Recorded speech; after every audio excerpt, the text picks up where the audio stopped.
नदी से पानी आता है उसका भी नाम लिखा होता है ड्रिंकिंग वाटर। कोई मिसिसिपी का पानी ले ले, कोई थेम्स नदी का पानी ले ले, कोई गंगा का पानी ले आए, कोई यमुना का पानी ले आए, कोई हवांगो का पानी ले आए, कोई यांगसी का पानी ले आए, कोई वोल्गा का पानी ले आए, अलग अलग नदियों के पानी, अलग अलग नाम। पर अगर उस पानी को एग्जामिन करोगे, साइंटिफिकली उसको एग्जामिन करके देखोगे तो पानी में क्या है? पानी के मॉलिक्यूल में 2 atoms of hydrogen, 1 atom of oxygen makes 1 molecule of water. उसके अंदर हाइड्रोजन और ऑक्सीजन ही मिलेगा। हवा के अंदर हाइड्रोजन ऑक्सीजन होती है, बिजली कड़कती है और बिजली के कड़कने से हाइड्रोजन ऑक्सीजन मिलते हैं और पानी बरसने लगता है, पानी की फॉर्मेशन होती है। और पानी के अंदर अगर हम बिजली प्रभावित करेंगे, इलेक्ट्रोड डालेंगे, पानी में बिजली डालेंगे तो क्या होगा? इलेक्ट्रोलिसिस हो जाएगा, इलेक्ट्रोलिसिस। आजकल जो लेटेस्ट इन्वेंशन हो रही है, लेटेस्ट खोज हो रही है, वो है हाइड्रोजन फ्यूल की। क्यों नहीं हम हाइड्रोजन फ्यूल को पानी से बनाएं? Water has hydrogen, so let us make hydrogen from water. So now people are passing current through water and getting hydrogen. Then उस हाइड्रोजन को आप फ्यूल सेल में डालेंगे और उससे आपकी गाड़ियां चलेंगी। That will be absolutely pollution free. तो मेरा कहने का मतलब है कि वो पानी जिस हाइड्रोजन ऑक्सीजन से बना है, जब उसमें बिजली डाली जाती है तो एक इलेक्ट्रोड में ऑक्सीजन निकलेगी, एक में हाइड्रोजन निकलेगा। उसको आप अलग अलग करते हैं। तो दुनिया का कोई भी पानी हो, किसी भी नदी का पानी हो, उसमें 2 तत्व विद्यमान हैं, हाइड्रोजन और ऑक्सीजन। ऐसे ही प्रभु का नाम है। कोई किसी धर्म का हो, किसी मजहब का मानने वाला हो, उसके अंदर भी वही प्रभु का नाम है, जिसको हम कहा सिया राम मैं सब जग जानी। सिया और राम सारे संसार में ओत प्रोत हैं। सिया राम मैं सब जग जानी, करो प्रणाम जोर जुग पानी। तुलसीदास जी महाराज कहते हैं, भाई मैं तो सबको प्रणाम करता हूं, जर्रे जर्रे में है झांकी भगवान की, किसी सूझ वाली आंख ने पहचान की।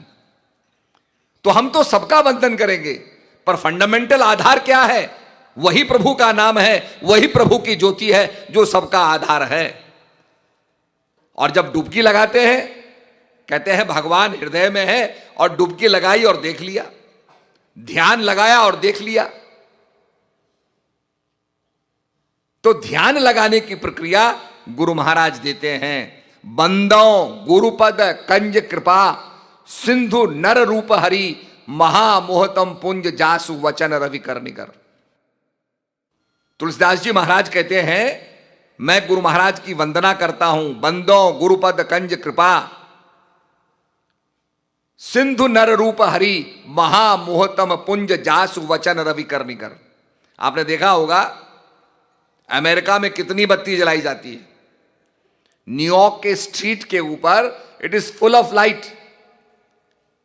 अमेरिका के स्टेडियम्स में ऐसी बत्ती जलाई जाती है कि सूरज की रोशनी हो जाए, पर उससे भी रात्रि का अंधकार दूर नहीं होता है। राका पति षोडश उगे, राका पति षोडश उगे, तारा गण समुदाय, सकल गिरल दिव लाइये, रवि बिन रैन ना जाए। संत कहते हैं रात्रि का अधिपति चंद्रमा, there is 1 moon, but they say don't have 1 moon, have thousands and thousands of moons. राका पति षोडश उगे, let us have thousands of moon. तारा गण समुदाय, let us have clusters of stars. And let us have all the mountains, all the wood in the mountains burning. Let there be fire.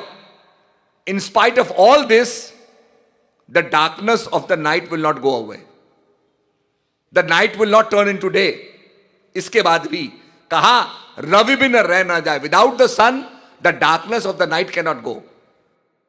तो गुरु महाराज का ज्ञान जो होता है वो रवि के समान होता है। जासु वचन रवि करनी कर।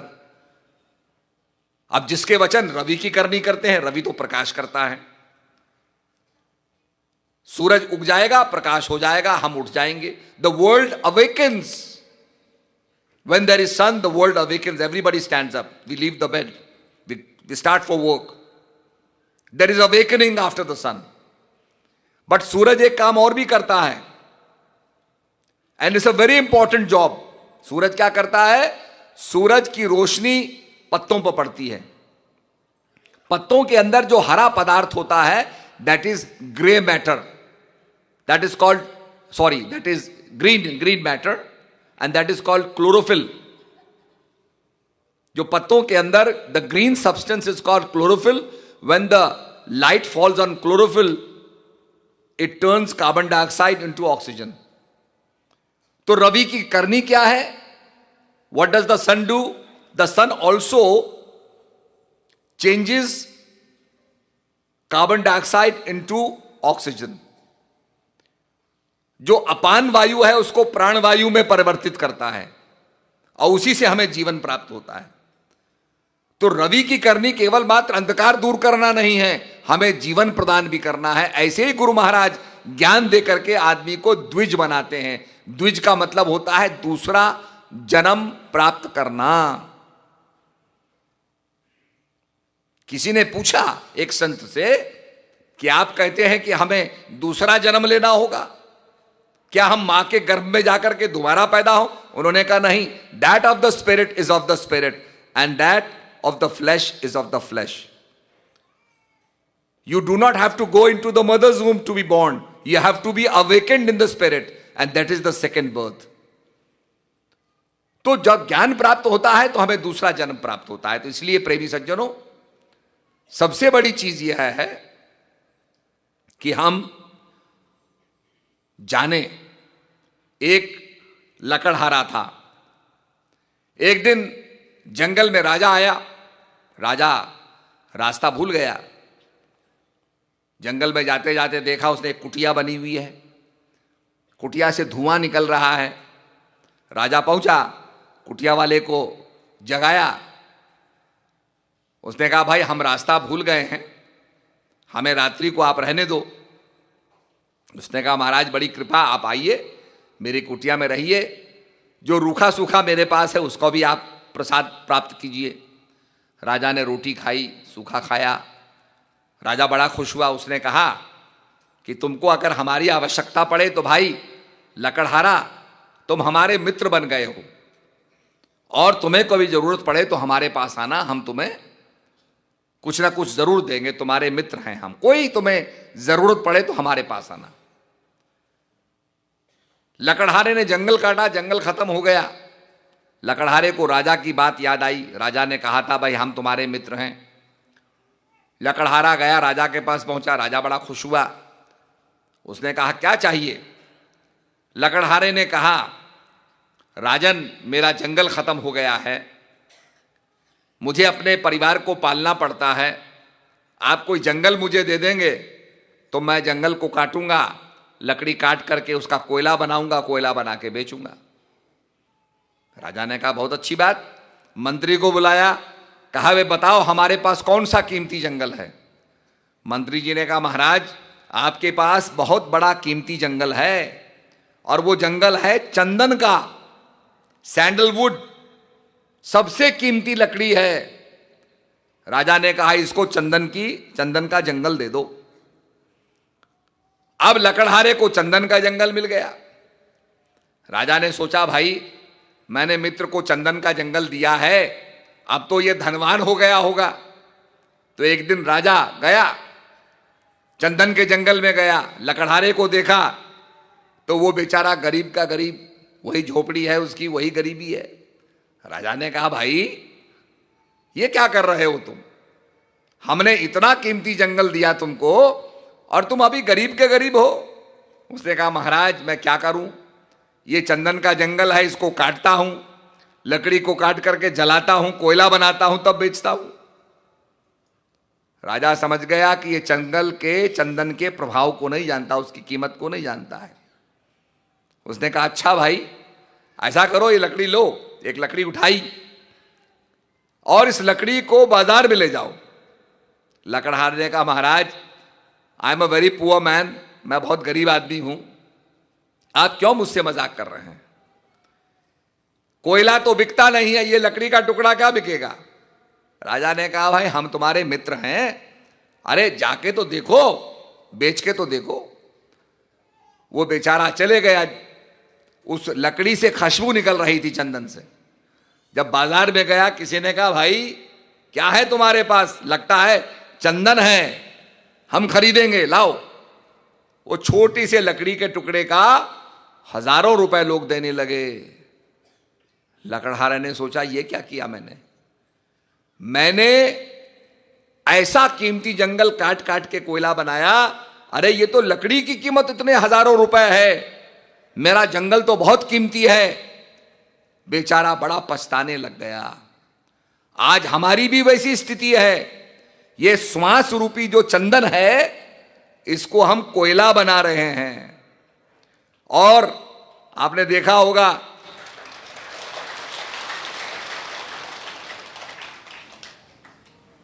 कि अगर किसी के बाल नहीं है तो आपको बाल भी मिल जाएंगे।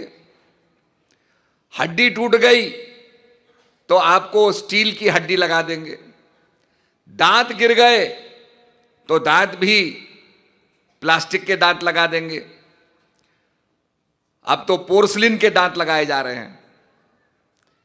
कहने का मतलब अगर शरीर में कोई कमी है तो उसको भी पूरा कर दिया जाएगा, पर यह श्वास आपको कहीं से नहीं मिलेंगे। इतना अमूल्य है श्वास। कहता हूं कह जात हूं, कहूं बजाए ढोल, श्वासा खाली जात है तीन लोक का मोल। ऐसे महंगे मोल का एक श्वास जो जाए, 14 लोक न पटतरे काहे धूरी मिलाए। ये श्वास चले गए तो ये आते नहीं है, दुनिया में कहीं श्वास नहीं मिलेंगे आपको। ये फिर से आपको प्राण शक्ति मिल जाए नहीं होता। बड़े बड़े पैसे वाले हैं जिनके पास बड़ा अगाध धन है, वो भी चाहें कि हमको ये आत्मा मिल जाए तो नहीं मिल सकती। आत्मा की कोई कीमत नहीं होती है। तो ऐसा अमूल्य खजाना, ऐसा अमूल्य चंदन हमारे पास है और उसका हम कोयला बना रहे हैं, जला जला के कोयला बना रहे हैं।